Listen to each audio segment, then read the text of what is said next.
Big news, সবার আগে সবার সাথে।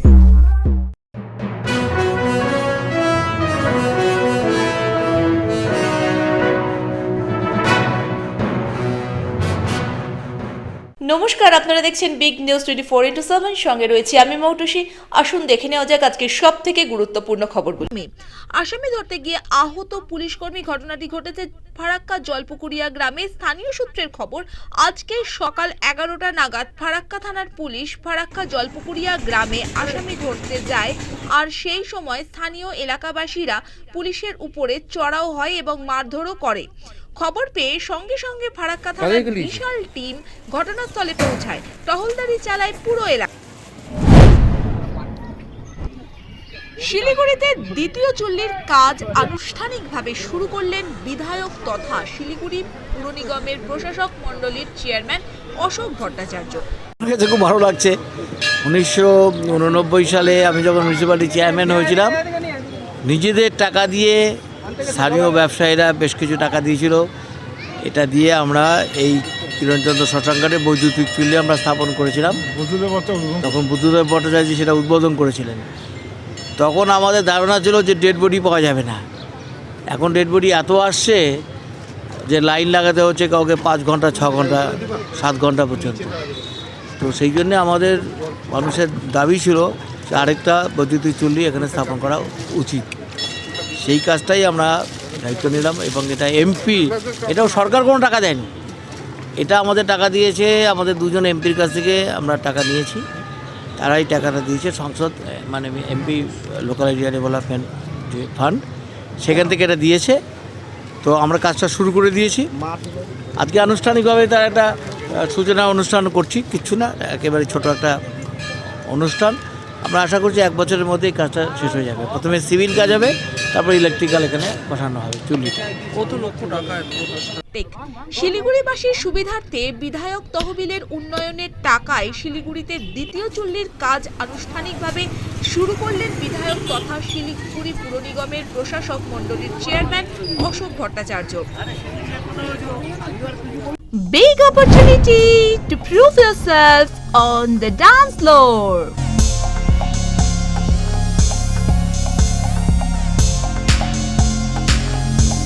Contact 9836266440. WhatsApp us 9831396770. Our mail ID is bignews24x7.com@gmail.com. Kolaghat থানার দেউলিয়া বাজারে 6 নম্বর জাতীয় সড়কে চাক্কা জ্যাম কর্মসূচি নিল সিপিআইএম। শুক্রবার বিকেল 3:30টার সময় পূর্ব মেদিনীপুর জেলার কোলাঘাট থানার দেউলিয়া বাজারে 6 নম্বর জাতীয় সড়কে চাক্কা জ্যাম কর্মসূচি নিল সিপিআইএম। এদিন দিল্লির কৃষক আন্দোলনকে সমর্থন জানিয়ে এবং কেন্দ্রের জনবিরোধী বাজেটের বিরুদ্ধে সোচ্চার হয়ে এদিন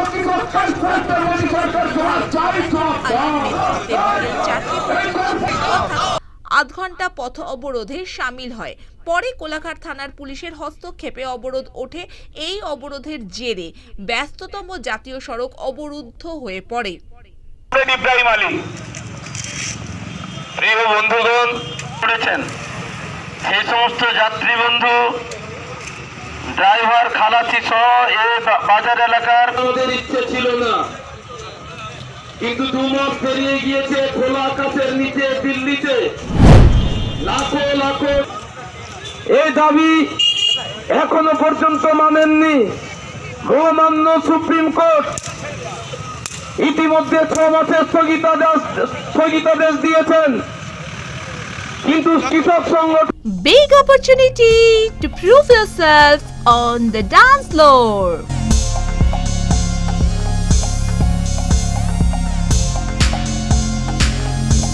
Contact 9836266440.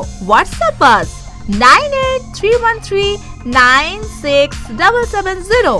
Our mail ID is bignews24x7.com@gmail.com.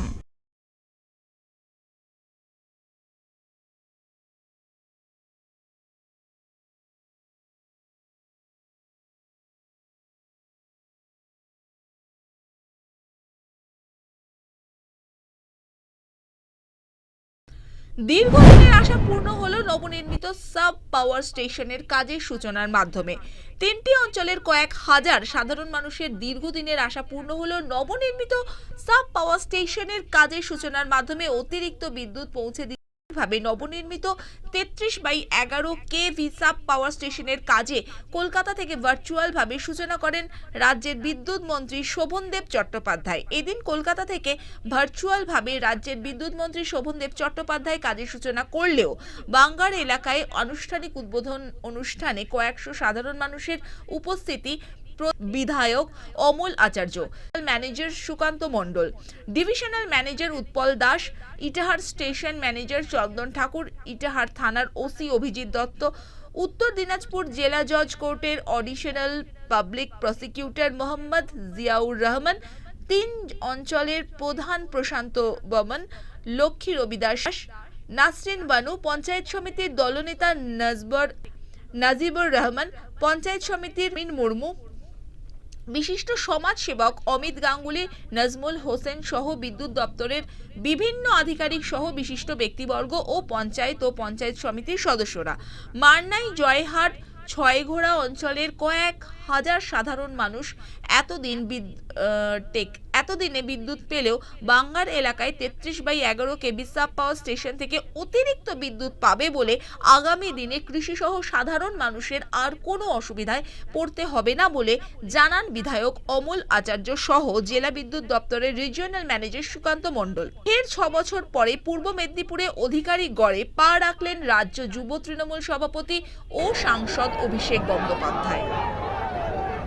ইতিমধ্যেই শনিবার সকাল থেকেই সাজো সাজো রব ছিল কাঁথির দইসাইতে অভিষেক বন্দ্যোপাধ্যায়ের সভা ঘিরে। সভায় কর্মী সমর্থকদের ভিড় ছিল চোখে পড়ার মতো। সকালে জাতির উদ্দেশ্যে আমরা জাতীয় সঙ্গীত সকালে গাইবো, তারপরে আমরা সবার কাজ শেষ করবো। কেউ কোথাও চলে যাবেন না, যে যেখানে আছেন গান্ধীর জনসভায় এসে অধিকারী পরিবারকে রাজনৈতিকভাবে দেউলিয়া করার কথা শুনতে পাওয়া গেল অভিষেকের কণ্ঠে। পাশাপাশি চাঁচাছোলা ভাষায় আক্রমণ করে গেলেন শুভেন্দু অধিকারী সহ গোটা অধিকারী পরিবারকে। ভাই, ভেতর থেকে যদি সম্মান না আসে আমি কি করে তোমাকে সম্মান দেবো? দিতে পারবো না। আমি তো অভিনেতা নয়, আমি তো তোমার মতো বড় অভিনেতা নয়। যে বিদ্যাসাগরের মূর্তি ভাঙলো তার পায়ে হাত দিয়ে প্রণাম করে আমি পদ্মফুলের ঝান্ডা দিচ্ছি। আপনারা ভাবতে পারছেন মেদিনীপুরে কোনোদিন হয়েছে? এটা মেদিনীপুরের আবেগ, মেদিনীপুরের ঐতিহ্যকে নষ্ট করা নয়। যেখানে ভারতবর্ষে স্বাধীনতা এসেছিল 1947 সালে 15ই আগস্ট, আর এখানে তাম্রলিপ্ত জাতীয় সরকার তৈরি হয়েছিল 17ই ডিসেম্বর 1942 সালে। দৃষ্টান্ত স্থাপন করেছিল সর্বাধিনায়ক। পৃথক স্বাস্থ্য ব্যবস্থা, পৃথক অর্থনীতি গড়ে সারা দেশে দৃষ্টান্ত স্থাপন করেছিল। সেই তাম্রলিপ্ত জাতীয় সরকারে অর্থনীতির সচিব ছিলেন কে? অজয় মুখোপাধ্যায়, প্রাক্তন মুখ্যমন্ত্রী। আর স্বরাষ্ট্র সচিব ছিলেন কে? সুশীল ধারা। আজকে সেখান থেকে সারা দেশকে পথ দেখিয়েছিল মেদিনীপুর। আজকে সেই মেদিনীপুরই আগামী দিন বাংলা সহ সারা দেশকে পথ দেখাবে, এটা আমার দৃঢ় বিশ্বাস। যে দিলীপ ঘোষকে বড় বড় গালাগালি দিত 2 মাস আগে, দেখেছেন? আপনারা শুনেছেন? এখন দিলীপ ঘোষের গলা জড়িয়ে ধরছে। ছোটবেলার ভাই চড়কের মেলায় হারিয়ে গেছিল। এত ভালোবাসা, এত প্রেম উথলে পড়ছে। বাবা বলছে স্বাস্থ্যসাথী কার্ড হচ্ছে ভাওতা। তা স্বাস্থ্যসাথী যদি কার্ড ভাওতা হয়, তোমার দিলীপ ঘোষের বাড়ির লোকেরা স্বাস্থ্যসাথী কার্ড করাচ্ছে কেন? তুমি বলছো আয়ুষ্মান ভারত, আর দিলীপ ঘোষের পরিবার বলছে মমতা ব্যানার্জি জিন্দাবাদ। তুমি বলছো আয়ুষ্মান ভারত, আর পুরুলিয়ার এমপি জ্যোতির্ময় মাহাতোর বাড়ির লোকেরা স্বাস্থ্যসাথী কার্ড দিয়ে বলছে আগামী দিন জিতবে কে? মমতা ব্যানার্জি আবার কে? তার নিজের লোকেদের আগে সামলাও, তারপর তো স্বাস্থ্যসাথী কার্ড নিয়ে বলবে। আজকে স্বাস্থ্যসাথী কার্ড আপনারা দেখুন, দুয়ারে সরকার করে স্বাস্থ্যসাথী কার্ড করে মমতা ব্যানার্জি প্রায় 1 কোটি মানুষকে ইতিমধ্যে স্বাস্থ্যসাথী কার্ড পৌঁছে দিয়েছে। এছাড়া কাস্ট সার্টিফিকেট প্রায় 18 লক্ষ লোককে কাস্ট সার্টিফিকেট দেওয়া হয়েছে। সিপিএম এর আমলে একটা টেবিল থেকে অন্য টেবিল ঘুরে বেড়াতে হতো একটা সার্টিফিকেটের জন্য। এখানে 1 মাসে 18 লক্ষ কাস্ট সার্টিফিকেট দেওয়া হয়েছে। আপনারা জানেন? দুয়ারে সরকার। আবার বলছে জমের দুয়ারে সরকার। ঠিকই বলেছে, মমতা ব্যানার্জির দুয়ারে সরকার, আর এদের জমটার নাম তো মমতা বন্দ্যোপাধ্যায়, তাই জমের দুয়ারে সরকার। ঠিকই বলেছো, আমি তো বলছি ভুল কিছু বলেনি। এদের জম তো মমতা বন্দ্যোপাধ্যায়। এবং আমি শুধু আপনাদের বলবো, আজকে এসছি আমি আবার আসব এবং যারা আপনাদের বিশ্বাসকে ভেঙেছে, যারা তৃণমূলকে প্রাইভেট লিমিটেড কোম্পানি বলে, এখানে কি চলতো? সোল প্রোপ্রাইটারশিপ। এখানে কি চলতো? Private limited company. আরে প্রাইভেট লিমিটেড কোম্পানি থেকে তো কন্যাশ্রী, যুবশ্রী সব হয়েছে। তোমার প্রাইভেট লিমিটেড কোম্পানি আর সোল প্রোপ্রাইটারশিপ তো সব থেকে বাজে কোম্পানি, যেখানে একটা মানুষ কিচ্ছু পায়নি, খালি পরিবারের লোকেরা পেয়েছে। বলছে গ্রাম বনাম শহরের লড়াই, বলছে না? বলছে কি না? বলছে দক্ষিণ কলকাতার লোকেরা সব নিয়ে রেখে দিয়েছে। আচ্ছা, এখানে যারা বসে আছে, এই সুকুমার দে আছে, অখিল গিরি আছে, অমিয় ভট্টাচার্য আছে, জ্যোতির্ময় কর আছে, সোমেন মহাপাত্র আছে, এদিকে আমি দেখতে পাচ্ছি মেহমুদ্দা আছে, ফিরোজা বিবি আছে। আচ্ছা বলুন তো, একজন 35টা পদ নিয়ে বসেছিল, কেন এদেরকে একটা একটা করে দিয়েছি? কেন? আমি তো জিজ্ঞেস করতে চাই। আজকে তো প্রশ্ন উঠবেই। একজন 3টে মন্ত্রী, এতগুলো পর্ষদের সভাপতি, তারপর উন্নয়ন বোর্ড, এই ডেভেলপমেন্ট অথরিটি, সেই ব্যাংকের চেয়ারম্যান, তাহলে এতগুলো লোককে সেদিনকে কি দেখতে পাওনি নাকি? না চোখে ছানি পড়ে গেছিল? কোনটা হয়েছিল? আজকে হঠাৎ করে মনে হলো গ্রাম বনাম শহরের লড়াই। গ্রাম বনাম শহরের লড়াই তো ঠিক আছে, সেই জন্যই তো গ্রামে মমতা বন্দ্যোপাধ্যায় এসছে, গ্রাম থেকে আগামী দিন মুখ্যমন্ত্রী নির্বাচিত হবে।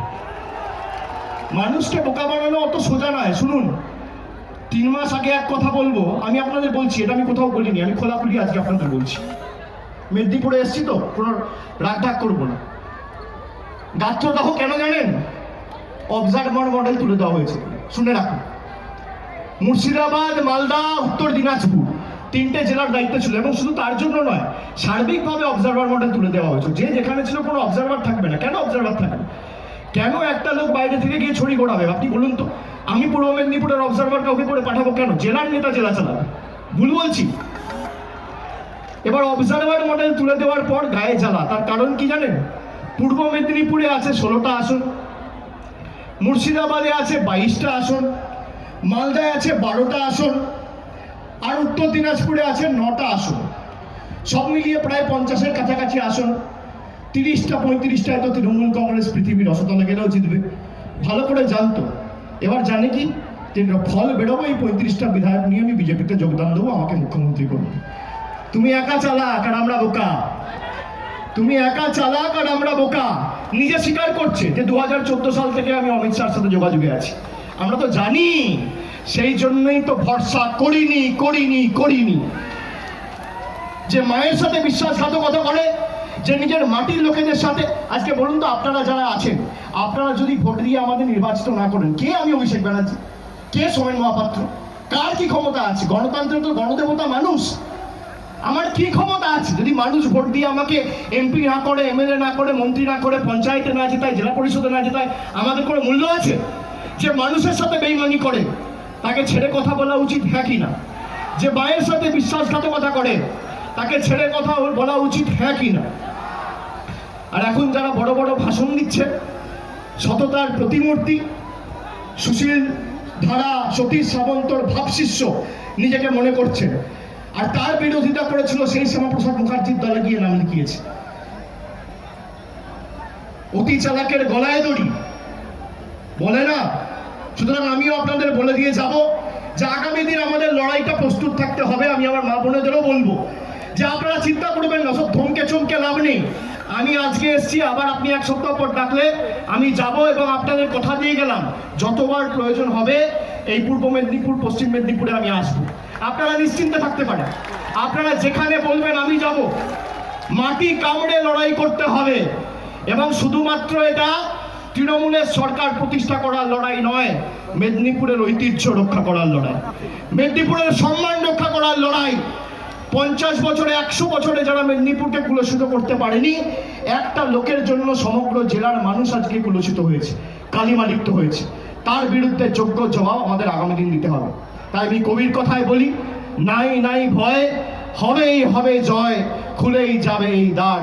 আমি মোহিনী চৌধুরীর গাওয়া গান স্মরণ করে বলি, মুক্তির মন্দির সোপানো তলে কত প্রাণ হলো বলিদান, লেখা আছে অশ্রু জলে।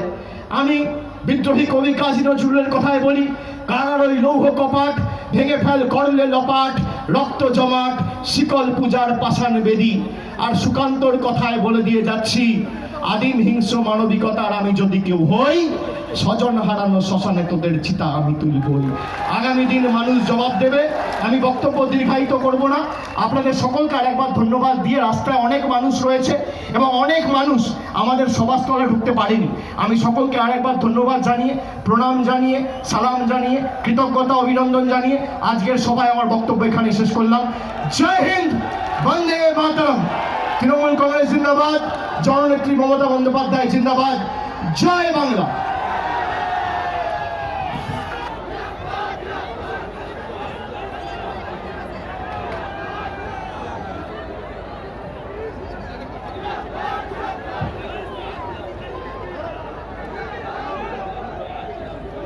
পর্যন্তই। আরও খবর দেখতে চোখ রাখুন বিগ নিউজ 24x7 এর পর্দায়।